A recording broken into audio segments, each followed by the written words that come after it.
friends, today I'm going to be reading Best Friends. Louise Jenkins and I love horses, but we aren't allowed to have real ones. I said, let's pretend that a stallion named Golden Silverwind lives in a stable between our houses. Louise loved the idea. At school, we pushed our desks together and played on the same team. At lunch, we shared our chocolate milk. Chocolate is Louise's favorite, and it's mine too.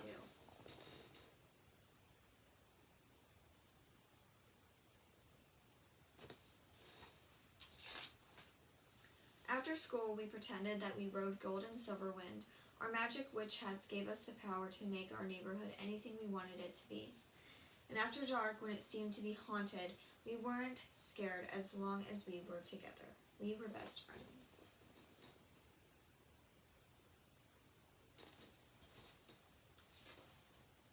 Summer came, and so did Louise's aunt and uncle. They took her to a mountain resort for a vacation. Louise told me that she didn't want to go.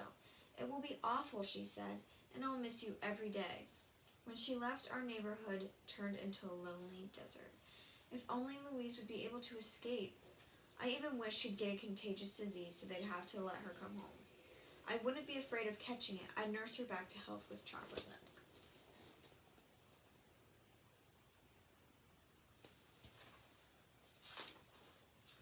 I missed her so much. I wish that Golden Silverwind and I could rescue her.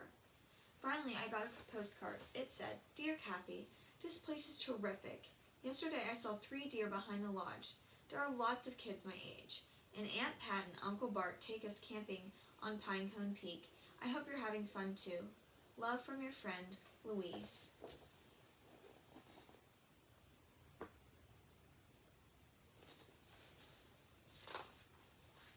Later, I heard Mrs. Jenkins say that Louise had made lots of new friends and was having the best summer of her life. It wasn't fair. She wasn't lonely like me. She wasn't missing me at all.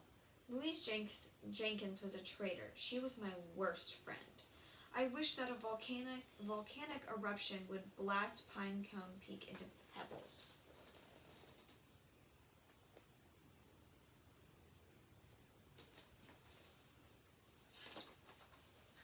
Mom told me not to be jealous of Louise's new friends. Later she said, I heard that the house across the street has been sold. Maybe there will be someone your age in the new family. I prayed for 50 kids my age, 50 new best friends with real horses.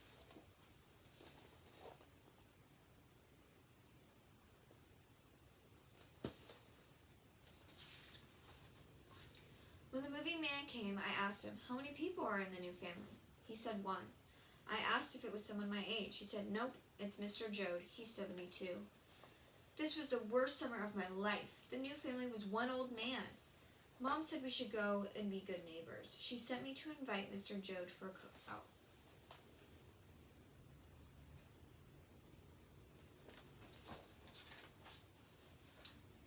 When he saw my witch hat, he said, I wish you'd use your magic powers to help me find good homes for my new puppies that Sarah is expecting. I ran home to ask Mom if I could have one. She said yes. I couldn't wait to have a puppy of my own, and if Louise Jenkins wanted to play with it after she got back from Pinecone Peak, I'd say never. That would fix her.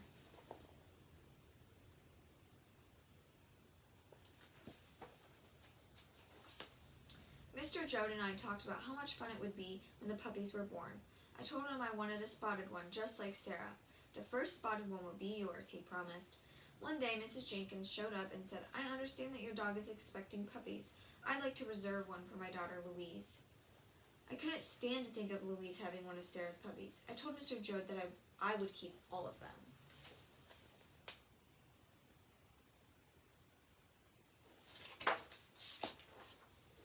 Mr. Jode said 3 years ago Sarah had 8 puppies in one litter. What would your mother say if you had that many dogs? I had to admit that 8 dogs would drive my mom crazy. Mr. Jode asked me if I was afraid that Louise wouldn't give her puppy a good home. I had to admit that she would.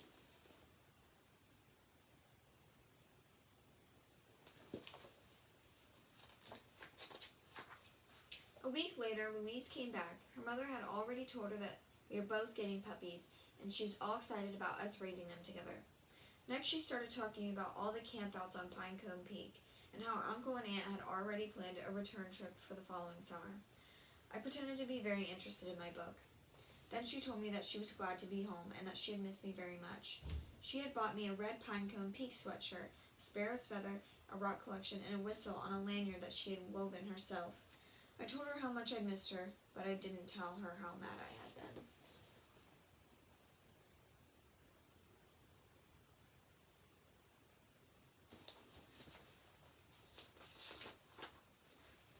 I took Louise to meet my new friends.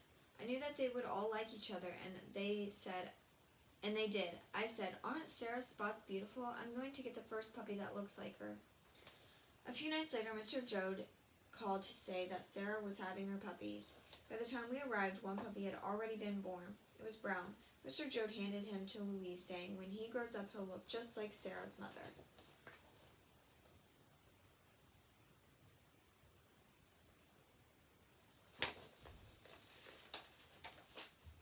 Sarah went to sleep. Mr. Jode and Louise made hot chocolate and tried to think of a name for her puppy. I couldn't wait for mine to be born. Sarah slept for hours. Finally, Mr. Jode said, "It looks like there's only one puppy this time." Sarah had never had such a small litter before. I felt awful. It wasn't fair. Louise got to spend the whole summer camping on Pinecone Peak, and now she had Sarah's only puppy.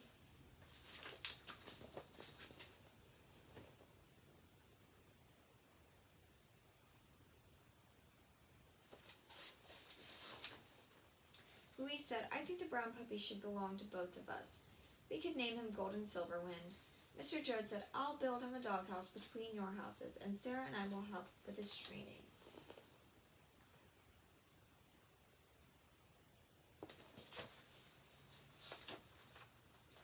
When I got home, I kept thinking of how lucky I was to have a special friend like Louise. I was already worried about how much I would miss her when she went away next summer. But at least this time, when she's camping on Pinecone Peak, I'll have Golden Silverwind all to myself. The end.